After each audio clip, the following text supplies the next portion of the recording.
questions. So I was asked to talk a little bit about your region and the Great Reset, and I don't claim to have, I'm not an economist, I don't claim to have perfect information, but I want to just give you some insights, sort of distilling down what we've seen in other places. One of the most important things to be thinking about is in a Great Reset, because we've over-indexed having so much economic value in urban areas, remote rural areas are the ones that are going to have the hardest time recovering from this.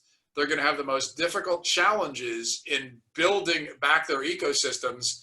And these are basically races to the bottom. They're spirals down after resets like this. In the United States, we've got a range of different rural areas that literally have not recovered from the Great Recession 12 years ago. So one model to just, maybe you know about these, but Taobao villages in China are a good example. Central Committee anointed a whole bunch of former villages and said that's going to be a city of 6 million people in 10 years, and that happened. But there's a whole bunch of villages did not get that. And those villages decided they didn't want to die on the vine. So they got together, they got a whole bunch of entrepreneurs and said, what are we good at? Oh, we're the furniture village. Oh, we're the Christmas ornament village. You know, oh, we're the food village. They branded themselves on their equivalent of eBay, Taobao.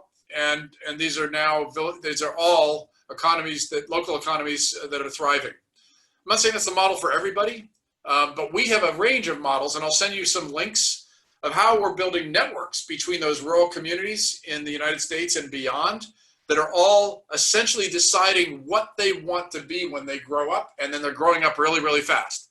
So for instance, Coeur d'Alene, Idaho, former logging town, about as far north as you can be in the United States without being in Canada.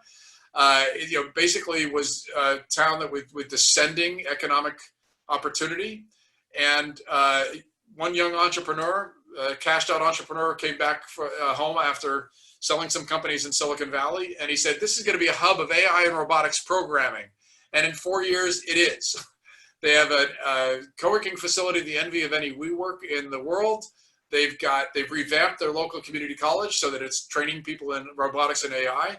And they've got several startups that are now poster children for next generation robotics and AI startups. And so these are all opportunities, I think, within the countries and communities, and ways to be able to figure out how to build some of those, cross the Tasman Sea connectivity to be able to help build that. And as a matter of fact, if you think about connectivity, these are, looking back at the visual capitals, there's actually, these economic centers, these are all opportunities to be able to figure out ways to build better digital connections to them so that you've got stronger market signals and then more markets to potentially be able to export to.